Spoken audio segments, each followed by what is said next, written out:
young woman is referred for further evaluation of several long-standing symptoms. Her primary doctor has done thorough diagnostic testing without finding any organ disease or structural abnormality. The next task is to raise the possibility that stress could be responsible. Patients often need some persuasion about this. Okay, well, let's kind of review where we are at the moment. I had a chance to look over your records in detail, as you know, and your other doctors did a great, thorough job evaluating you for any kind of structural abnormality or organ disease and didn't find anything, which is really good news.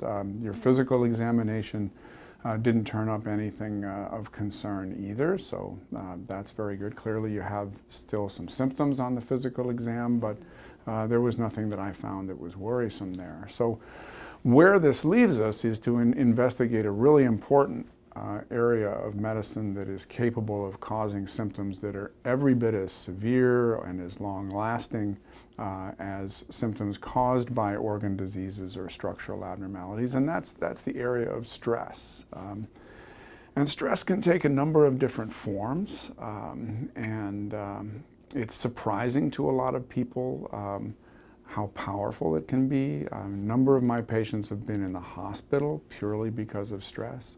I've had patients who've had symptoms lasting for decades because of stress. People who've had symptoms in multiple locations in their body, as to a certain extent you have had over the years, again purely from stress. And it's surprising, but we know that it's from stress because when we uncover the issues, and they can be difficult to recognize. You know, when you look at yourself, you may not be fully aware of all the stresses that are going on. But when we do bring those out, we can do things for them, and people's symptoms improve in response to that. So that provides us the evidence that we're on the right track. So what I do routinely with my patients, particularly those who've had a detailed evaluation as you've had, but also, you know, right at the beginning with even a new patient who hasn't had all those diagnostic tests, I like to do a little exploration for some typical types of stress that I see over and over again in my patients that can cause these physical symptoms. And I start off with the most obvious, which is, you know, stress in your life at the moment. Is there anything going on that you could point to that is been a struggle for you, especially over the time period of the symptoms that you've had? I mean, I don't think it's stress above the normal. I mean, things are just kind of status quo. I mean, I work full-time. My husband, John, works full-time. Things are kind of the same at work. I mean, so, you know, I mean, it's you know, it's work. And we have an 8-year-old daughter, and so sometimes it can be hard remembering to also take her to the after-school, these preschool activities that we do, and getting things going. But I don't really know. I mean, it's just life. I don't see if it's not like big stress. I'm not sure if that's something that can be causing these symptoms because they've been just going on for so long. I mean, this is kind of, you know, I've had this job for a while, and we've both been, you know, full-time workers in the household for a while. So, The patient is not recognizing the magnitude of her workload, so I follow up with inquiry about her self-care skills.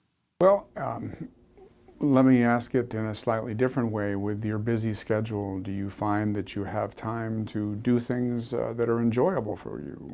Do you have time to just focus on doing something for fun on a regular basis? I mean, things are just kind of full on the plate right now. I mean, it's fun when we take, when we take Beth to go out and do some activities. She's getting started. She's really interested in dance, so we're taking her to that, and I get to socialize with the other moms when, I'm either picking her up or dropping her off. I mean, sometimes, John and I get to talk while I'm prepping dinner. I mean, also on top of this, I guess I volunteer at an animal shelter. So, I mean, I love animals, I always have, and we can't have them at the house so much because John, allergies. So I always leave time for that. But I don't know, I don't think I really need that much, you know. we say this in the mom group that, like, what is me time? But yeah, Okay. this is normal. So The patient is not reporting any personal recreation, which raises suspicion that she experienced some form of childhood stress. All right. And what about when you were growing up? Did you experience any stress at that time? I mean, considering, other people I know, I had a very normal childhood, great parents, just kind of seem normal. No abuse of any kind that you remember? No. The loving parents, just normal childhood, no big disruptions or, physical abuse or anything. Okay, that's good. It is common for patients initially to deny that they had adverse childhood experiences, so I complete the stress evaluation before returning to the subject of ACEs. Been feeling at all depressed or notice difficulty sleeping or your appetite off or your energy level down, any of those types of things? I mean, it takes a lot of energy to get through work and handling Beth and but then I'll still get that second wind and I'll go out and I'll go to the animal shelter and just stuff with John and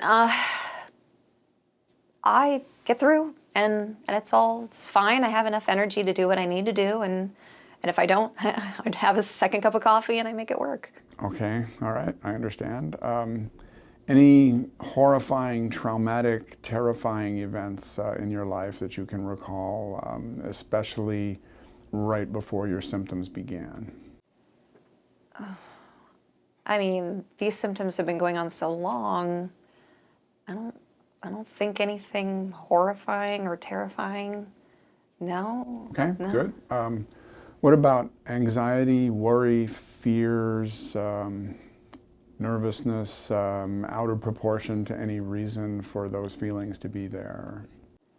I guess sometimes I feel pressure, especially these days, within the mom groups that I'm a part of, and we talk. And I mean, I feel like I'm doing everything that I can to raise my daughter well and to keep a good household. But I mean, some of the fellow moms just feel like feels like they're professional moms. They kind of have everything. They have the plate of brownies and they do everything. And sometimes Beth will ask, why can't we bring the snacks today? And, why don't we get to do this on the weekend? But, I have volunteering on the weekend and I don't want to give that up because that's something that I should do. I mean, I want to be a good person. And then, sometimes things within marriage and I don't know, maybe feel like I'm kind of ignoring John a bit, perhaps. I think I don't know. I feel like I'm falling behind. I might need to, do more and be better, but it's still a learning process. I'm just trying to be better as a mom and a wife and everything. The patient is now describing many sources of stress and pressure in her life that she had not mentioned earlier. It is common during a stress evaluation for the degree of disclosure to grow. Life on a perpetual treadmill often can be traced to a sense of personal inadequacy, so I inquired about this. Are you feeling like you're not measuring up to the other moms in some way? Yeah, I guess not. Or to your own ideals? Yeah. I mean, I have high standards. I always have. And, sometimes, I mean, even through school, people kind of viewed me as a perfectionist. And so that's often helped me be better than average. But I feel like lately, though, I feel like I notice other people are just really performing better than I can. And I'm doing everything I can to focus on all these separate tasks in my life, and I try to compartmentalize so I can get that energy again to focus on this and then focus on that. But I mean, I also feel like all this, chronic pain and these symptoms that I've been having, it slows me down. And I feel like, yeah, it's kind of hard to keep up with these other moms that they don't have that problem. ACEs are a key cause of perfectionism in adults. The perfectionism results from the child working hard to improve their home environment by attending to details, caring for the needs of others, and being the best possible child they can be. So I chose this moment to inquire further about her childhood, connecting it to self-esteem and her ability to play during childhood. Raising these two concepts will often trigger useful memories in the patient. It's very understandable. But it kind of brings me back to asking you about when you were growing up again. Many of my patients who feel the way you do, there was something about their growing up years that made them feel like they weren't measuring up or impacted on their self-esteem or possibly limited their childlike ability to play. Oftentimes when children play, they're learning essential skills, and some of my patients, their opportunity to play was distracted by them being focused on something else. Does any of that ring a bell for you? I mean, I didn't do a lot of socializing with the other kids as much. I was always focused on after-school prep and studying. My mom, when she went to high school and college, she got straight A's and was pretty much just fantastic at everything. Real go-getter. And I always wanted to live up to that when I was little. But even if I would get the best grade in my class, the best grade might have been like an A minus, and she would say, well, why not an A? And I would say, like, I'm at the top of the curve, Mom.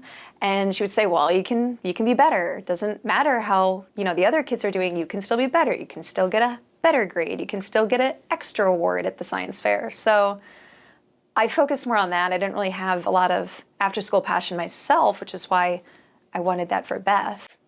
I mean, I didn't really play games that much. I think people always kind of felt like I was older than my age when I was little because, I don't know, the only game I played was, like hiding the liquor bottles from my dad. The patient clearly was under enormous pressure from her high-achieving mother. Then she drops the bombshell about her father's alcohol problem. This is another example of how disclosure can expand with gentle, supportive inquiry. Can you tell me more about that? I mean,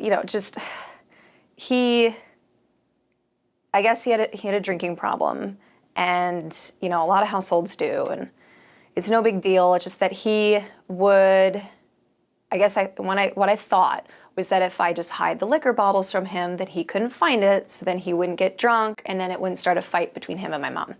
So it was just kind of like around and around, and I had a good imagination, so I would bring up these little stories of, where I'm hiding the liquor bottle, and I kind of felt like I was helping and trying to do my part, but he would just, I don't know, it didn't work. It didn't feel like it, affected any positive change. It just kind of, I don't think I could really have done anything, and so then a lot of stress went on my mom because, yeah, I mean, those, I guess were stressful years. And then when she was stressed, obviously she would then put that on me more to get better grades. So I always would want to control everything that I could in my life to make sure everything was as good as it could be because she had enough to focus on. Her failure to solve her parents' problems would have contributed to decreasing her self-esteem and increasing her perfectionism. I try to reframe her perspective by providing an assessment of the magnitude of her ACEs, but the patient continues to minimize. So it sounds like you had to spend a lot of time when you were a kid really focusing on your dad's problems and your mom's and trying to meet her expectations and trying to minimize the clashes between the two of them. It sounds like that was a really difficult burden for you. I wouldn't say burden. I mean, I feel like that's normal. I mean, we all have stuff to deal with, and I don't know, I tried to be optimistic about it. I would view it like a game. Like it was just a game between me and my dad. Just some way of viewing it. I mean, lots of people have drinking problems. Lots of people have, their parents arguing in the house. Just normal.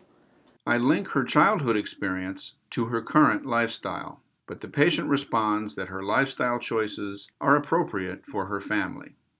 Okay, but it sounds like, maybe some of that is carried over to today, where you're focused on making sure everybody else's needs are met, the other moms, the people at work, your husband, your daughter, and I'm not hearing that you yourself have a real place on the list of people you take care of.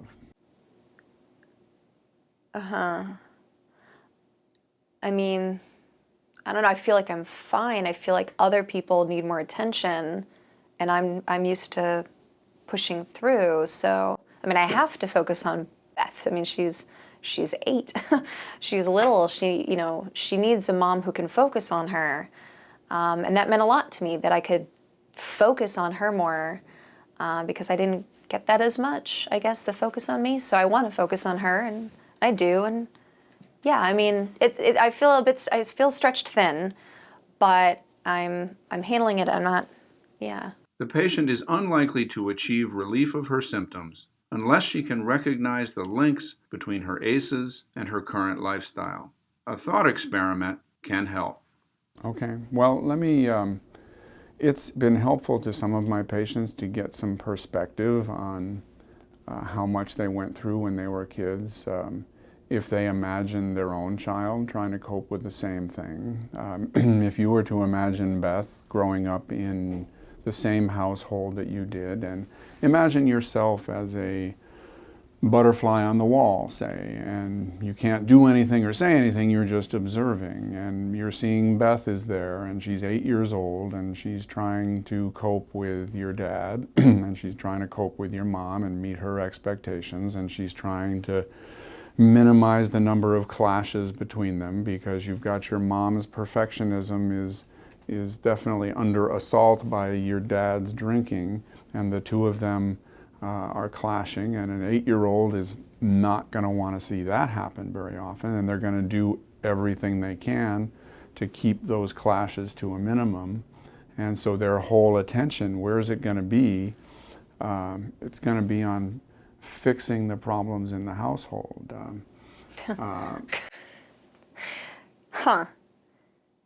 Yeah.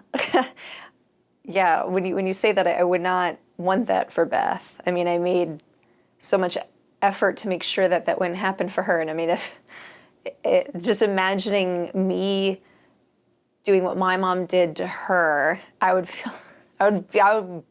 be a terrible mom. And yeah, that's weird. I wouldn't have thought of it that way otherwise. I was fine with it. I got through with it. But no, I wouldn't want that for my daughter. And yeah, of how that would make her feel, because of course you can't control 2 adults and their relationship and their drinking problems. It's too much for an 8-year-old. Yeah, that's another way to look at it. If you and your husband were having the same kinds of problems, you wouldn't expect Beth to fix them for you. Yeah, no. Okay, well, we're going to be able to work with some of these ideas and help you put yourself on the list of people that you take care of, and express some of the emotions that are in there right now in words, in writing and speaking. And I think that when we do that, it looks like some of your neck pain is coming back just as we are. No, it's so weird. It's when I was thinking about it, and then it just flared up. And normally it only flares up when I feel like I sleep on it wrong. But the same feeling flared up again when I was picturing Beth in this awkward relationship and trying to, control what her parents are doing, and my goodness. It happens all the time in this office, exactly like that. And it's a good sign that we're on the right track, and the good news is this is something we can do a lot about. So I think we've uncovered some important reasons for your symptoms, and we can fix them. So we're going to proceed to do exactly that. Wow. The patient's insight in response to imagining her daughter trying to cope with her parents will support symptom relief from the following core treatment measures: regular self-care time, an unmailed letter to her parents, and further counseling as needed.